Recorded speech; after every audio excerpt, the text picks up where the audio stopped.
Welcome to A to Z with Awesome Aparna. ఈరోజు మనతో పాటు 26 years ఆఫ్ హ్యూమన్ బిహేవియరల్ సైన్సెస్లో రీసెర్చ్ చేసిన సైకాలజిస్ట్ డాక్టర్ మధురిమ గారు మనతో పాటు ఉన్నారు. సో ఆవిడతో మాట్లాడదాం. నమస్తే మధురిమ గారు. నమస్తే అపర్ణ.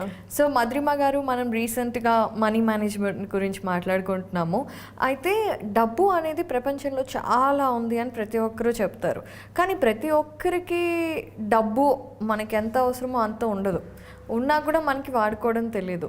సో ఇలా ఈ డబ్బు విషయంలో ఇబ్బంది లేకుండా ఉండాలి అంటే అసలు మనం ఎలా ఆలోచించాలి, ఏం చేయాలి?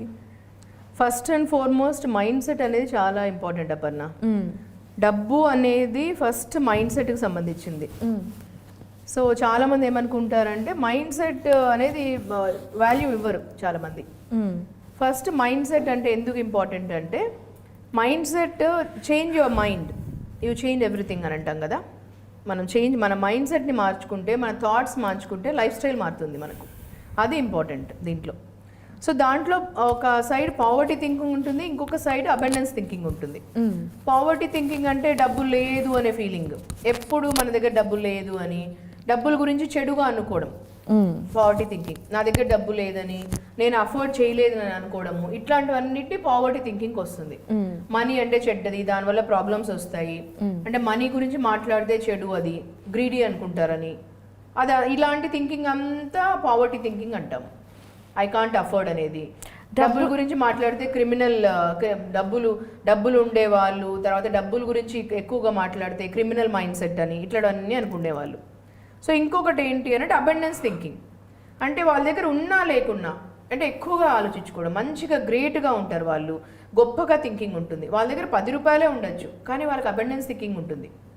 సో వాళ్ళ దగ్గర ఏముందో అది ఎక్కువగా బ్లెస్సింగ్స్ కౌంట్ చేసే థింకింగ్ ఉంటుంది ఎప్పుడు. సో దీని పేరు అబండెన్స్ థింకింగ్ అంటాము. సో వీళ్ళ దగ్గర మీరు అన్నారు కదా ఇందాకే, మనీ కొంతమంది దగ్గర ఎక్కువ ఉంటుంది, అంటే ఈ అబండెన్స్ థింకింగ్ వాళ్ళ దగ్గర ఉంటుంది. డబ్బులు వాళ్ళ దగ్గరికి వెళ్తూ ఉంటుంది, సర్చ్ చేసుకొని వెళ్తుంది వాళ్ళ దగ్గరికి. సో దీన్నే నేను అన్నాను మనీ మైండ్ సెట్ అని. ఫస్ట్ అండ్ ఫార్మోస్ట్ ఈ ఫౌండేషన్లో మనీ మైండ్ సెట్ చేసుకోవాలి. సో ఫస్ట్ అది చేసుకున్న తర్వాత సెకండ్ స్టెప్ నేను ఎప్పుడు చెప్తాను కదా, నేను డాక్టర్ మధురిమ రెడ్డి వరల్డ్ వైడ్ ఎక్కడ ఎక్కువ స్ప్రెడ్ అయింది, నేను టూల్స్ అండ్ టెక్నిక్స్తో. సో ఇక్కడ కూడా ఐ డ్రీమ్లో నేను ఎక్కువ టూల్స్ అండ్ టెక్నిక్సే ఇస్తున్నాను మీకు. సో టూల్స్ అండ్ టెక్నిక్స్ ఎక్కువగా ఐ డ్రీమ్ ఛానల్ వ్యూవర్స్కి మాత్రమే పరిమితం ఇది టూల్స్ అండ్ టెక్నిక్స్.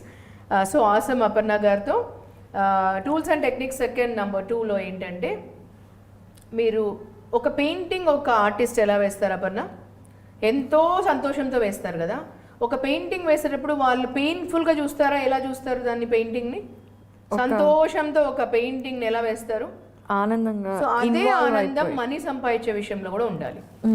మనీ సంపాదిస్తున్నారంటే ఒక ఆర్ట్, మనీని సంపాదించడం ఒక ఆర్ట్ లాగా అనుకోవాలి. నేను మార్నింగ్ లేసినాక అబ్బా ఎంత కష్టపడాలి, నేను డబ్బు సంపాదించాలి అనే ఫీలింగ్ లేకుండా, నేను ఎంత మంచిగా ఆర్ట్ వేస్తున్నాననే ఒక ఫీలింగ్ రావాలి సంపాదించడం అంటే. దాన్ని అబండెన్స్ థింకింగ్ అంటాము. అంటే ఒక కళ లాగా అనమాట. Money making is an art. ఆ ఫీలింగ్తో ఉండాలి, మార్నింగ్ లేస్తూనే ఆ ఫీలింగ్ రావాలి. రోజు ఎప్పుడైతే మనం బెడ్ పైన లేసినప్పటి నుంచి ఆ కిక్ ఉంటుందో ఒక ఫీలింగ్, ఎప్పుడు ఒక ఆర్టిస్ట్లో ఏముంటుంది, ఆ పెయింటింగ్ని ఎప్పుడు కూడా మనం అది రోజుకి ఆ క్యాన్వాసింగ్ వేసేటప్పుడు సంతోషంతో వేస్తాం, ఇంకా బాగుండాలి నేను చేసేది, ఇంకా బాగుండాలని, అలాంటి ఫీలింగ్తో ఉండాలి. సో అప్పుడు వాళ్ళకు సెకండ్ టూల్ ఇది, అప్పుడు వాళ్ళలో ఇంకా కొత్తదనం ఉంటుంది. సో ఫస్ట్ పాయింట్ వచ్చేసి డబ్బుని మనం ప్రేమించాలి. అవును. అండ్ 2, డబ్బు సంపాదించే దానికి మనం ఏదైతే పని చేస్తామో దానిని కూడా ప్రేమించాలి. అదొక క్రియేటివిటీ, అదొక కళ అని ప్రేమించాలి. ఒక కళలాగా రోజు క్యాన్వాస్ చేసేదాన్ని, ఐడియాస్ని రోజు ఒక కళలాగా ప్రేమించాలి మనం. అవును. So money earning is an art అనుకోవాలి, ఒక కళ అనుకోవాలి, ఒక పెయిన్ఫుల్ అనుకోకూడదు. Right. So third one is, మనం ఎప్పుడు వేరే వాళ్ళ అకౌంట్లో బ్యాలెన్స్ ఎంత పెరుగుతుంది అనుకోవడం మానాలి. ఎప్పుడు మన అకౌంట్లో, మీ అకౌంట్లో ఎంత ఉంది అనేది మాత్రమే ఆలోచించుకోవాలి. పక్కన వాళ్ళ అకౌంట్లో ఎంత ఉంది, పక్కన వాళ్ళు కారు కొన్నారా, ఎదురింటి వాళ్ళు కారు కొన్నారా, వాళ్ళే నీళ్లు కొన్నారు అనేదే ఉంటుంది చాలా మందికి ఉద్దేశం. అంటే అది కూడా నెగటివ్ మైండ్ సెట్. అంటే ఎప్పుడు కంపేర్ చేసుకోవడం వల్ల మనకు డబ్బు రాదు. ఇప్పుడు పక్కన వాళ్ళు కారు కొంటే మనకేం రాదు కదా, అప్రిషియేట్ చేయాలి వెళ్ళి. పక్కన వాళ్ళు కారు కొంటే మీరు వెళ్ళి అప్రిషియేట్ చేయండి. అంటే థర్డ్ సూత్రం ఏంటి అని అంటే, సక్సెస్ మంత్ర డబ్బుల దగ్గర, success comes to those who celebrate other success అంటాము. అంటే సక్సెస్ మీ దగ్గరికి ఎప్పుడు వస్తుందంటే, ఎప్పుడైతే మీరు ఎదుటి వాళ్ళు వాళ్ళకి సక్సెస్ అయినప్పుడు మీరు వెళ్ళి షేక్ హ్యాండ్ ఇచ్చి మీరు వెళ్ళి వాళ్ళు చెప్పినా చెప్పకపోయినా మీరు వెళ్ళి వాళ్ళు ఏదైనా మంచి జరిగినప్పుడు మీరు వెళ్ళి అప్రిషియేట్ చేసి వాళ్ళ సక్సెస్లో మీరు కూడా పాలు పంచుకున్నప్పుడు అప్పుడు వస్తుంది మీకు. అంటే మీరు సంతోషపడుతున్నారు వాళ్ళ సక్సెస్లోని, అప్పుడు వస్తుంది మీకు. సో ఇది థర్డ్ది. అంటే ఇది abundance mind set. Poverty mind set అయితే మీరు మీకు ఎప్పుడు నెగిటివ్ అనిపిస్తుంటుంది, మీకు కోపం వస్తుంటుంది, బాధ అనిపిస్తుంది, జెలసీ ఫీల్ అవుతారు మీరు. ఇవన్నీ నెగిటివ్ ఎమోషన్స్. పావర్టీ మైండ్ సెట్కి నెగిటివ్ ఎమోషన్స్ ఉంటాయి. అదే అబండెన్స్ మెంటాలిటీకి పాజిటివ్ మైండ్ సెట్ ఉంటుంది. మీ దగ్గర ఈరోజు డబ్బులు ఉండకపోవచ్చు, కానీ మీలో అబండెన్స్ మెంటాలిటీ ఉంటుంది, అప్రిషియేట్ చేసే మెంటాలిటీ ఉంటుంది, సంతోషపడే మెంటాలిటీ ఉంటుంది ఎదుటి వాళ్ళ కోసం. సో ఇలాంటి మెంటాలిటీ ఫస్ట్ మైండ్ సెట్ చేసుకోండి. అంటే మనము ఒక భూమి పైన మనము మంచిగా తవ్వుతే దాన్ని స్థలంని మంచిగా చేసుకోవడం అంటారు మెంటాలిటీని. మీరు మీ ప్లేస్ని కరెక్ట్ చేసుకోండి, మీ మైండ్ని కరెక్ట్ చేసుకోండి, మైండ్ సెట్ని. తర్వాత విత్తనం ఎలా వేసినా మీకు బాగా వస్తుంది పంట. దీన్ని మీరు కరెక్ట్ చేసుకుంటున్నారు ఇప్పుడు. ఇది మీ మైండ్ సెట్ని సెట్ చేసుకోండి, మనీ ఆటోమేటిక్లీ రావడం మొదలు పెడుతుంది. ఓకే, థర్డ్ అయిపోయింది. ఫోర్త్ పాయింట్ ఈస్ కంపారిజన్ తగ్గించుకోవాలి. కంప్లీట్లీ నెగిటివ్ కంపారిజన్, అందరితో, పక్కన వాళ్ళతో, ఎదుటి వాళ్ళతో, ఎవరితో కంపారిజన్ చేసుకోవడం మానేసేయాలి. సో మీ పట్ల మీరు ఫోకస్ చేసుకోండి. Fifth point, only focus on you.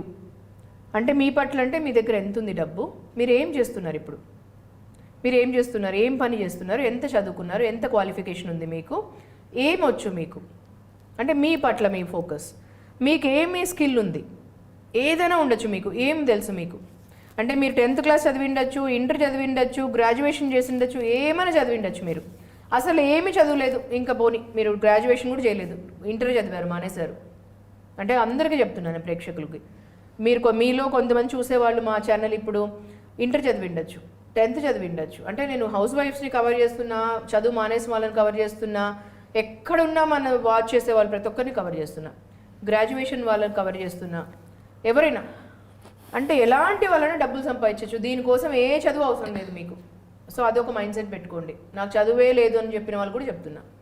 So మీరు ఒక పేపర్ పెన్ తీసుకోండి, మీకు ఇంగ్లీష్ కూడా రావాల్సిన అవసరం లేదు. ఆ పేపర్ పెన్లో మీకు ఏ భాష వస్తే ఆ భాష, తెలుగు, ఇంగ్లీష్, హిందీ, ఏ భాషనా రానివ్వండి, మీకు ఇంకేదైనా వచ్చినా పర్వాలే, రాసుకుంటూ పోండి. 1 to 100 నంబర్ వేసుకోండి. 1 నుంచి 100 వరకు నంబర్ వేసి మీరు దాంట్లో మీకు ఏం వచ్చో అది రాయండి. 1 to 100 నంబర్లో. నాకు కుట్టడం వచ్చు రాయండి, వంట చేయడం వచ్చు రాయండి, దాంట్లో ఇంకేమైనా స్కిల్ వచ్చు మీకు అది రాయండి. స్కిల్ అంటాం దీని పేరు. అంటే మీకు ఏం స్కిల్ వచ్చో అది రాయండి. మీకు నేను చదువు గురించి అడగడం లేదు, స్కిల్ గురించి అడుగుతున్నా. అంటే యూట్యూబ్ ఛానల్ చేయడం వచ్చా మీకు, వంట చేయడం వచ్చా, లేదంటే ముగ్గులు పెట్టడం వచ్చా, ఇంకేమొచ్చు మీకు, యూట్యూబ్ షూటింగ్ చేయడం వచ్చా వీడియో, లేకపోతే వంట మంచి రెసిపీస్ వచ్చు మీకు, ఇంకా అది రాయండి.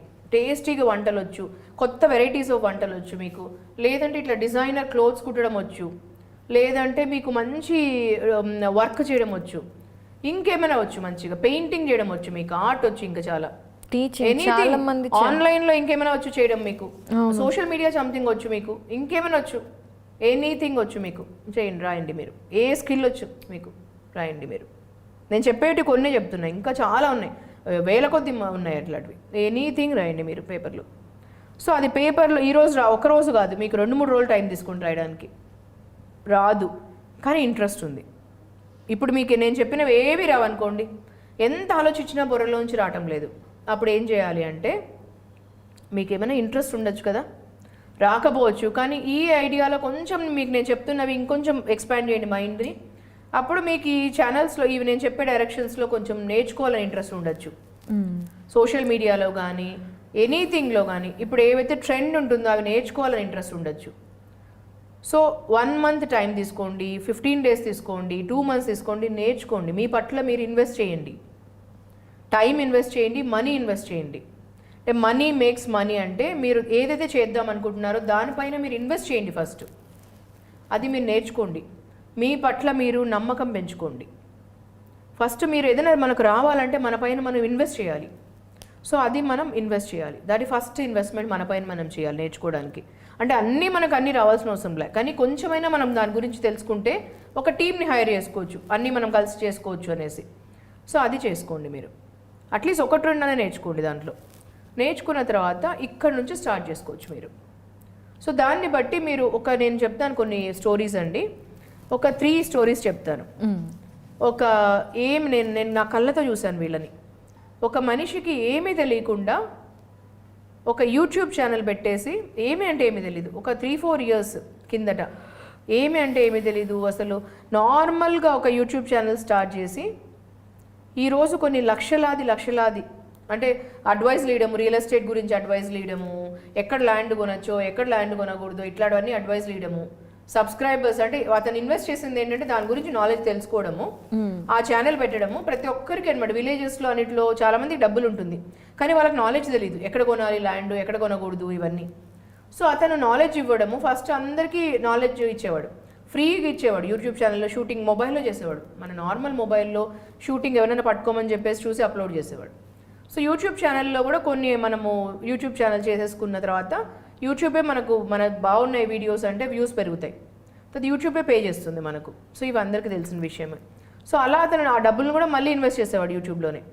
ఇలా అయిపోయిన తర్వాత కొన్ని లక్షల ఫాలోవర్స్ అయిపోయి లక్షల వ్యూస్ వచ్చి డబ్బులు వచ్చింది. సో ఇలా కూడా మనం సంపాదించుకోవచ్చు డబ్బులు. సో ఏమీ లేకుండా జీరోతో నాలెడ్జ్తో ఆ యూట్యూబ్లో తెలియదు, అతనికి ఏమీ తెలియదు. సో ఇలా కూడా డబ్బు సంపాదించుకోవచ్చు వస్తే. ఇంకొకరు కొంతమందికి వంటలు బాగొచ్చు, సో నాలాగా ఫుడ్డీ ఉంటారు, నాలాగా టేస్టీ ఫుడ్ బాగా చేసే వాళ్ళు ఉంటారు, బాగా వచ్చి ఉండొచ్చు, అలా కూడా చేసుకోవచ్చు. మనం వీడియోస్ చేసేసి చాలామందికి తెలిసిండదు కొన్ని చోట్ల. నేను ఉలవచారు చాలా బాగా చేస్తాను. సో ఈవెన్ బయట వేలంకి స్వీట్స్లో తెచ్చుకుంటాము, నాకు టైం లేనప్పుడు అక్కడ తెచ్చుకుంటాను నేను యూజువలీ. ఉలవచారు ఎగ్జాక్ట్లీ ప్రపోర్షన్లో చేసే టైప్ దొరకదు ఎక్కువ బయట, వాళ్ళు కూడా కొన్ని ప్యాకెట్లో పెట్టి చాలా రోజులు చేసి పెడతారు కదా. సో అది కాకుండా మనం ఇంట్లో చేసుకునేది కొంచెం టైం పడుతుంది, 4-5 అవర్స్ పడుతుంది అది నానబెట్టి ఉడకబెట్టి అది. సో ఇలాంటివి కూడా మనము కరెక్ట్ రెసిపీ చేసి చేయొచ్చు. సో ఇలా ఒక అతన్ని నేను చూశానండి, విస్మయ్ ఫుడ్ అని ఒకటి ఉంది, ఎంత బాగుంటుందంటే పులిహోర. నేను కూడా యూట్యూబ్ చూసే చేస్తాను అది కూడా. అది అతను ఎంత బాగా చేస్తాడంటే అలాంటి విధానం. సో ఇలాంటివి చాలా ఉంటాయి. సో ఇలాంటివి మీకు వచ్చే విధానం మీరు నేర్చుకొని చేసుకోవచ్చు. ఇంకొకటి చెప్తాను స్టోరీ. ఒక అతను నేను రియల్ ఎస్టేట్ చూశాను. ఇవన్నీ ఎందుకు చెప్తున్నానంటే ప్యాసివ్ ఇన్కమ్ లాగా స్టార్ట్ చేయొచ్చు మనం. Anything one can make money. ఇది ఒక ఆర్ట్ లాగా స్టార్ట్ చేసుకొని మన క్రియేటివిటీ రోజు రోజు పెరుగుతుంది, మనకి ఇంట్రెస్ట్ పెరుగుతుంది, మనీ రావడం మొదలు పెడుతుంది. అంటే ఏదన్నా ఏ నుంచే స్టార్ట్ చేయాలి మనం, 0 నుంచే స్టార్ట్ చేస్తారు మనుషులు. మీరు ఒక 4 ఇయర్స్ 1 అవర్ ఇవ్వండి చాలు, అంటే ఏది కూడా 0 నుంచి స్టార్ట్ అవుతుంది.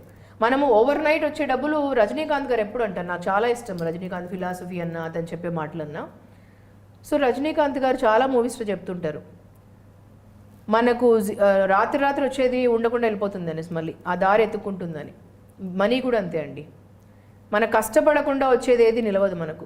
రాత్రి రావాలి అనుకుంటే డబ్బులు రాత్రి వెళ్ళిపోతుంది. సో అలాగే మీరు ఆలోచించుకోండి ఒకసారి. మీరు ఎనర్జీ పెట్టాలి, థింకింగ్ పెట్టాలి దాంట్లో. తర్వాత మీరు time, energy and mind set పెట్టి స్మార్ట్ వర్క్ చేసినది ప్రతి రూపాయి మీకు చెందుతుంది. ఆ డబ్బు మల్టిప్లై అయ్యి మళ్ళీ తిరిగి వస్తుంది మీకే. సో అలా పెట్టుకోండి మీరు. జస్ట్ ఎవ్రీ డే ఒక 3 ఇయర్స్ పెట్టుకోండి టైం గోల్. 3 ఇయర్స్ 1 అవర్ ఇవ్వండి. 1 అవర్ నేర్చుకోవడానికి, దానిలో పెట్టడానికి. చూడండి మీరు ఎంత మల్టిప్లై చేస్తారో మనీ. ఒక ఆర్ట్ లాగా చేయండి, దాన్ని కోపంగా పెట్టుకోవద్దండి, పెయిన్ఫుల్గా కాదు. ఒక పెయింటింగ్ ఎలా వేస్తున్నారో చేసుకోండి అలాగా. మళ్ళీ తిరిగి మీకే వస్తుంది ఆ డబ్బులు. మీరు ఎంత పెడుతున్నారో ఎవ్రీ డే అంత ప్యాసివ్ ఇన్కమ్ మొదలవుతుంది మీకు. సో ఇది నేను ఎందుకు చెప్తున్నా అంటే ఇది ప్యాసివ్ ఇన్కమ్ లాగా చేయండి. సో ఇలా ఎన్నో మోడల్స్ చేయొచ్చు మీరు. ఇది ఒక్కదానిపైన పెట్టమని చెప్పడం లేదు నేను, ఇది ఒక 1 of the passive income model పెట్టుకోండి, ఇంకా అలా చేసుకోవచ్చు మీరు. సో ఇది ఒకటి. ఇంకొక నేను చెప్తాను ఒక అతని గురించి. ఇతను నేను క్లోజెస్ట్ నైబర్ అండి, నేను చూసాను నా కళ్ళ ముందర. వీళ్ళొక ఫ్యామిలీ. సో వాళ్ళు లవ్ మ్యారేజ్ చేసుకున్నారు, తర్వాత చాలా క్లాస్మేట్స్ చదువుకునే రోజుల్లోనే పెళ్లి చేసుకున్నారు. సో వాళ్ళిద్దరి దగ్గర డబ్బులు లేదు అప్పట్లో. సో కానీ చాలా ప్రేమ ఉన్నింది. సో పెళ్లి చేసుకున్నారు, ఇద్దరిపైన ఒకరిపైన ఒకరు నమ్మకంతో పెళ్లి చేసుకున్నారు. కొన్ని ఇయర్స్ తర్వాత వాళ్ళిద్దరూ అంటే వాళ్ళకు 2000, 1000, 1500 కూడా చాలా పెద్ద మనీ అనమాట అప్పట్లో. సో వాళ్ళు రెంటల్ పెరిగింది అనేసి 2000 కోసం కూడా ఇల్లు మార్చారు. 1500, 2000 కూడా మేము కట్టుకోలేని పరిస్థితులండి, మాకు రెంట్ పెంచితే మాకు కష్టంగా ఉంది అనేసి అలాంటి స్టేజ్ కూడా నేను చూశాను వాళ్ళని. సో వాళ్ళు ఇల్లు మార్చేసి వేరే చోటుకి వెళ్ళారు. మేము కట్టలేము 1500 కూడా, ఇల్లు మారడమే కరెక్ట్ మాకు అనేసి. అలాంటి వాళ్ళు రియల్ ఎస్టేట్ పైన అంటే ఎంత కళలాగా వాళ్ళు పెరిగారు చూడండి. కళ ఎందుకంటున్నారు అంటే మనీ మేకింగ్ అనేది ఒక ఆర్ట్ లాగా ఉండాలి అని. సో అతను ఒక గోల్ లాగా పెట్టుకొని, ఒక కళలాగా పెట్టుకొని మనీ అనేది. సో భార్య అతన్ని నమ్మి పెళ్లి చేసుకునింది, లవ్ మ్యారేజ్ వాళ్ళు. అతనికంటూ ఒక రెస్పాన్సిబిలిటీస్ ఉన్నాయి, భార్య పట్ల, పిల్లల పట్ల. ఎంతో ప్రేమించి పెళ్లి చేసుకుంది. సో ఆ రోజు అతను ఒక్కడైతే కొనలేడు. సో అదే నేను చెప్తున్నా అందరికీ, ఒక ఆర్ట్ లాగా ఉంటే మీకు చాలా రకరకాల ఐడియాస్ వస్తాయి. పెయిన్ ఉంటే మీరు చేయలేరు ఒకరే ఏది. సో ఇతను ఏం చేశాడు అంటే సరైన వాళ్ళని పార్ట్నర్స్ని తీసుకున్నాడు. మన దగ్గర ఒక్కరి దగ్గర అయితే కొంచెం డబ్బులు ఉంటుంది. ఒక 5 మందిని పార్ట్నర్స్ని తీసుకొని, 5 మెంబర్స్ అంటే 5 మంది దగ్గర కొంచెం కొంచెం ఉంటుంది కదా డబ్బులు. మంచి పార్ట్నర్స్, దీంట్లో కూడా మీరు ఎవరు పడితే వాళ్ళని తీసుకోకండి. మీతో మ్యాచ్ కావాలి, ఎనర్జీ మ్యాచ్ కావాలి. తర్వాత మీకు సింక్ కావాలి వాల్యూస్ ఎథిక్స్లో. మనం అందరినీ నమ్మకూడదు, మనకు మంచిగా వాల్యూస్ ఎథిక్స్లో మ్యాచ్ కావాలి, వాళ్ళ థింకింగ్ మ్యాచ్ కావాలి, మనం నమ్మాలి వాళ్ళని, మన వాల్యూస్ మ్యాచ్ కావాలి. సో అలాంటి వాళ్ళు ఒక 5 మెంబర్స్ని తీసుకొని అతను అందరూ కలిసి మంచి ఒక ఏరియాలో కొన్నారు. సో ఇప్పుడు కోకాపేట మీకు బాగా గుర్తుంటుంది కదండి. ఇప్పుడు Kokapet area is upcoming area, knowledgeable city అని కూడా అంటారు. ఆ ఏరియాలో ఇప్పుడు సినిమాలలో కూడా జోక్స్ వేస్తారు కోకాపేట గురించి. ఆ ఏరియాలో సమ్ ఏకర్స్ కొన్నారు ఒక టైంలో, తక్కువ ఉన్న టైంలో. అదే టైంలో ఇతనిలో ప్రాబ్లమ్స్ ఉండేది, మనీ దగ్గర అన్నింటిలో కూడా రెంటలే కట్టుకోలేని పరిస్థితిలో ఉండేది. ఆ ఏరియాలో కొన్నారు, ఒక 5 మెంబర్స్ కలిసి కొన్నారు. ఇప్పుడు ఎప్పుడైతే అక్కడ బాగా డెవలప్మెంట్స్ అయ్యి రేజ్ అయిందో, హ్యూజ్ చాలా ఇంక్రీజ్ అయింది అక్కడ వాళ్ళు కన్స్ట్రక్షన్స్కి ఇచ్చారు. అక్కడ ఎప్పుడైతే అంత డెవలప్ అయిపోయిందో కన్స్ట్రక్షన్స్లో వాళ్ళు రెంటల్కి ఇచ్చేసారు, డెవలప్మెంట్స్కి ఇచ్చేసారు. మొత్తం అవన్నీ రెంటల్కి ఇచ్చేసిన తర్వాత ఒక్కొక్క రెంటలే 1 lakh వస్తుందండి మినిమం ఒక్కొక్క ఏరియాలో. సో మనీ అనేది ఒక ఆర్ట్ లాగా చేస్తే ఇలా అవుతుంది. మధురిమ గారు, మీరు ఇప్పుడే చెప్పారు అంటే రెంట్కి కూడా డబ్బులు లేని అతను స్థలం కొన్నాడు, ఇప్పుడు నెలకి 1,00,000 వస్తుంది అని. Very good question Aparna. ఎందుకంటే రెంట్కే డబ్బులు లేని అతను, ఎందుకు ఇతను ఇంత ఇన్స్పైరింగ్ స్టోరీ దీనికి ఎగ్జాంపుల్ కంటే, రెంట్కే డబ్బులు లేని అతను ఒక ఆర్ట్ లాగా తీసుకున్నాడు మనీని ఒక, నేను అన్నాను కదా డబ్బు సంపాదించడం ఒక కళ అని అన్నాను కదా. ఎందుకు ఒక కళ అంటే ఇతనికి రెంట్కే డబ్బులు లేకుండా ఇల్లు మారి ఒక దగ్గర నుంచి వేరే ఇంటికి వెళ్ళినప్పుడు నేను నా కళతో చూసానని చెప్పాను. అవును. సో ఎన్నో ఎగ్జాంపుల్స్ ఉండొచ్చు. ఇది మన జస్ట్ పక్కింటి వాళ్ళు ఎదురింటి వాళ్ళ స్టోరీ. ఒక అతను అక్కడికి వెళ్ళింది ఒక 5 సంవత్సరాలు, నేను 1 yearలో కాదు, 2 yearsలో కాదు, 5 years స్టోరీ. ఒక మనిషి ఒక రెంట్కే లేకుండా 5 years తర్వాత ఇలా అయిన స్టోరీ ఇది. అంటే ఒక మనిషి కొంచెం టైం ఇవ్వాలి వాళ్ళకు. ఒక కళ, ఒక పెయింటింగ్, మంచి పెయింటింగ్, ఇప్పుడు వరల్డ్ ఫేమస్ ఒక పెయింటింగ్ కావడానికి, ఎగ్జిబిషన్ పెట్టడానికి ఒక 5 years పడుతుంది మంచి ఆర్టిస్ట్కి. అలాగే ఓవర్ నైట్ కావాలనుకుంటే మనకి ఏది జరగదు. సో ఇందాక ఎగ్జాంపుల్ చెప్పాను. సో ఓవర్ నైట్ వచ్చింది రజనీకాంత్ గారు చెప్పినట్లు, ఓవర్ నైటే వెళ్ళిపోతుంది. సో కష్టపడుతూ మనం ఆర్ట్ లాగా చేసే పెయింటింగ్ అన్నిటికంటే వరల్డ్ ఫేమస్ అవుతుంది. అలాగే ఇతనిది కూడా. సో ఇతను ఏం చేశాడు, అతను ఒక్కడైతే ఇన్వెస్ట్ చేయలేడు, అతనికి అది రాదు కూడా. అది ఒక్కటి అతని దగ్గర ఉండే డబ్బులకి ఎక్కడ ఒక్కడే చేయలేడు. సో అతనికి లైక్ మైండెడ్ పీపుల్, అతని వాల్యూస్ ఎథిక్స్ మ్యాచ్ అయ్యే వాళ్ళు, మంచి వాళ్ళు ఫ్రెండ్స్తో కలిసి అతను ఏం చేశాడు, ఐడియా డిస్కస్ చేశాడు. వాళ్ళు చెప్పారు. అతను అప్పుడు ఏం చేశాడు, అతని దగ్గర డబ్బు లేకపోయినా కూడా ఐడియా బాగుంది, ఫ్రెండ్స్ మంచి వాళ్ళు ఉన్నారు, వాళ్ళని నమ్మాడు ఇతను. సో అప్పుడు లేకపోయినా అందరితో సహాయం పొంది తీసుకున్నాడు లోన్, రిస్క్ తీసుకున్నాడు. ఆ రిస్క్ లేకపోయినా లోన్ తీసుకున్నాడు, రిస్క్ తీసుకున్నాడు, భార్య నగలు పెట్టాడు, ఇన్ని కష్టాలు పడ్డాడు. అతని దగ్గర అప్పుడు కూడా లేదు డబ్బులు, కానీ అంత రిస్క్ తీసుకోవడానికి సాహసపడ్డాడు. అతను ఆ బోల్డ్ స్టెప్ ఎప్పుడు తీసుకున్నాడు, అతను ఆ సెనర్జీ గ్రూప్ని నమ్మాడు కాబట్టి. వాళ్ళందరూ లైక్ మైండెడ్ పీపుల్, ఆ వాల్యూస్ ఎథిక్స్ అన్నీ అతనికి మ్యాచ్ అయ్యాయి కాబట్టి ఆ ఆర్ట్ని నమ్మాడు. Money making is an art. డబ్బు సంపాదించడం ఒక కళ కాబట్టి. నేను ఇందాకే చెప్పాను, అందరినీ నమ్మకండి మీరు. వాళ్ళు ఇతనికి వాల్యూస్ ఎథిక్స్లో నచ్చారు, చాలా సంవత్సరాలుగా తెలుసు ఫ్రెండ్స్ కాబట్టి. అందుకని అతను నమ్మాడు, రిస్క్ తీసుకున్నాడు, భార్య నగలు కూడా పెట్టాడు, లోన్లు పెట్టాడు, అవి తీసుకున్నాడు, లోన్ తీసుకున్నాడు. అతనికి ఏమేమి లోన్ వచ్చో అది కూడా తీసుకున్నాడు, రిస్క్ తీసుకొని లేని పరిస్థితుల్లో కూడా అన్నీ తీసుకొని ఆ స్థలం కొన్నాడు. Okay okay. ఒక చోట కాదు, 2-3 చోట్ల కొన్నారు వీళ్ళు. ఒక చోట కొనేసి స్థలంని అక్కడ ఎప్పుడైతే డెవలప్మెంట్స్ ఒక్కసారి కొంటూనే డెవలప్మెంట్స్ కాలేదు, కొన్ని రోజుల తర్వాత డెవలప్మెంట్స్ అయినప్పుడు ఒక్క దాంట్లో కట్టారు రెంటల్వి. ఆ ఒక దాంట్లో కట్టిన తర్వాత రెంటల్వి అవి ఇస్తూ రెంటల్ ఒకసారి స్టార్ట్ అయినాక కన్స్ట్రక్షన్ అడ్వాన్స్ ఇచ్చి రెంటల్ తీసుకుంటారు చాలామంది. ఇప్పుడు మనీ మేక్స్ మనీ అని లాస్ట్ టైం నేను చెప్పాను, మీకు గుర్తుందా? అప్పుడు మనీ మేక్స్ మనీలో ఏంటి, మీరు FFAలో మనం ఆ డబ్బుతో ఏదైనా స్థలం కొనాలి అన్నాను. అది కూడా ఏంటి, ఆ డబ్బులు మనకు రావాలి మరి, దాంట్లో మనం అది డబ్బులు డెవలప్మెంట్స్కి ఇస్తే అని. సో ఇక్కడ అతను డెవలప్మెంట్స్కి ఇచ్చినప్పుడు అందరూ రెంటల్ ఉండడానికి డబ్బులు ఇచ్చారు. సో 3 months రెంట్ 6 months ఇస్తారు. ఈ డబ్బుతో అతను ఆ లోన్ తిరిగింది కట్టేశాడు. మళ్ళీ తీసుకుపోయి ఆ డబ్బులు ఇంకా అన్ని చోట్ల 4th floor కట్టినప్పుడు అన్నిటికీ రెంటలు వచ్చాయి. సో అతను వచ్చిన షేర్ని ఇంకొక చోట కొన్నారు. అతనికి వచ్చిన షేర్ని ఇంకొక చోట వెళ్ళి కొన్నారు, ఇంకొక ప్రాపర్టీ అక్కడే. యా, అర్థమైంది. సో ఇలాగ మనీ మేక్స్ మనీ ఒక 5 ప్రాపర్టీస్ కొన్నాడు ఒక 2-3 years గ్యాప్లో. ఫస్ట్ ఇవన్నీ లోన్స్ క్లియర్ చేసుకుంటా వెళ్ళారు. ఇప్పుడు నేను డెబ్ట్స్ అని వాడటం లేదు వర్డ్, నేను చెప్తాను నెక్స్ట్ అది. సో డెబ్ట్స్ అని వాడటం లేదు ఇక్కడ. ఆ లోన్స్ క్లియర్ చేయడం మొదలు పెట్టాడు అతను. తీసుకున్న లోన్స్ చాలా లోన్స్తోనే ఉండింది అతను, 1-2 years లోన్సే ఉండింది. ఆ లోన్స్ అన్ని క్లియర్ చేయడం మొదలు పెట్టాడు. ఇప్పటికీ అతనికి ఓన్ హౌస్ లేదు. దాని తర్వాత ఎప్పుడైతే ఇట్లా ఫ్లో చూస్తున్నాడు, it's a role model story అయిన తర్వాత ఈ 5 years వరకు కాలేదు ఇంకా. ఎప్పుడైతే ఆ ఫ్లో ఆఫ్ ఇన్కమ్ 5 years తర్వాత చూశాడో అప్పుడు అతనికి ఓన్ హౌస్ ఐడియా వచ్చింది. సో మీరు చెప్పిన దాని ప్రకారం ఫస్ట్ 5 tools చెప్పారు మొత్తము చాలా క్లియర్గా. ఫస్ట్ ఆఫ్ ఆల్ మన మైండ్ సెట్ మారాలి. మనం బాగా డబ్బు ఉన్న మనుషులం అవ్వాలి అంటే, ధనవంతులం అవ్వాలి అంటే ఫస్ట్ పాయింట్ వచ్చేసి ఈ మనం 5 tools-లో Aparna, number 1 first tool is mindset. Second one is మనీని ప్రేమించాలి. మనీ అనేది ఫస్ట్ ఒక art. So money making is an art. అది పెయిన్ఫుల్ కాదు, ఒక ఆర్ట్ లాగా. ఎలాగ ఒక శిల్పి ఒక ఎట్లా చేస్తారో ఒక బొమ్మని, ఒక పెయింటింగ్ని ఎలా వేస్తారో అలాగ ఒక ఆర్ట్ లాగా చూడాలి. థర్డ్ వన్, కంపేర్ చేసుకోకూడదు ఎవరితో కూడా. మన అకౌంట్, మన లైఫ్ని ఫోకస్ చేసుకోవాలి. మన అకౌంట్ బ్యాలెన్స్ ఎంత ఉంది అది ఇంక్రీజ్ చేసుకోవాలి అనుకోవాలి. పక్కన వాళ్ళ అకౌంట్ ఎంత ఉంది, పక్కన వాళ్ళు ఏం చేస్తున్నారని కాదు. ఫోర్త్ వన్, మనము ఎప్పుడైనా కూడా సక్సెస్ అనేది ఎప్పుడు వస్తుందంటే, ఎప్పుడైతే మనం ఎదుటి వాళ్ళ సక్సెస్లో మనము పాలు పంచుకుంటామో, వాళ్ళని అప్రిషియేట్ చేస్తామో, మన బ్లెస్సింగ్స్ని కౌంట్ చేసుకుంటాము, వాళ్ళ గ్రోత్లో మనము వాళ్ళని అప్రిషియేట్ చేస్తుంటాము, అప్పుడు మనకు సక్సెస్ వస్తుంది. ఫిఫ్త్ టూల్ ఈజ్, మనం ఎప్పుడైనా కూడా మన ఏమేమి మనకు వచ్చో స్కిల్ని, ఆ స్కిల్ పైన మనం దాన్ని గుర్తించి ఆ స్కిల్ పైన మనం టైం అండ్ మనీ ఇన్వెస్ట్ చేయాలి. మన స్కిల్ మనకి ఇది వచ్చు, దానిపైన మనం నేర్చుకోవడం మొదలు పెట్టాలి. తర్వాత 6th ఇయర్స్ మనకు అది ఐడెంటిఫై చేసి దాని దృష్టిలో వెళ్ళాలి. ఒక 3 years, ఓకే, దాని 3 to 5 years మనం టైం దానికి ఇవ్వాలి. సో నేను ఒక 3 stories చెప్పాను దాని నుంచి. కరెక్ట్. ఒకరేమో రియల్ ఎస్టేట్ గురించి వాళ్ళ స్టోరీ చెప్పాను, ఎలా గ్రో అయ్యారని. ఇంకొకటి వంటలు వాళ్ళు ఎలా గ్రో అయ్యారు చెప్పాను. ఇంకొకటి యూట్యూబ్ది చెప్పాను ఎలా అని. యా, సో చాలా వివరించి చెప్పారు మధురిమ గారు. అంటే డబ్బు మన దగ్గర ఉండాలి అంటే ఫస్ట్ మీరు చెప్పిన టూల్స్ అండ్ టెక్నిక్స్ ఫాలో అవడం చాలా important. Thank you so much అండి, ఇంత వాల్యుబుల్ ఇన్ఫర్మేషన్ ఇచ్చారు. Thank you Aparna, thank you for having me. Thank you అండి.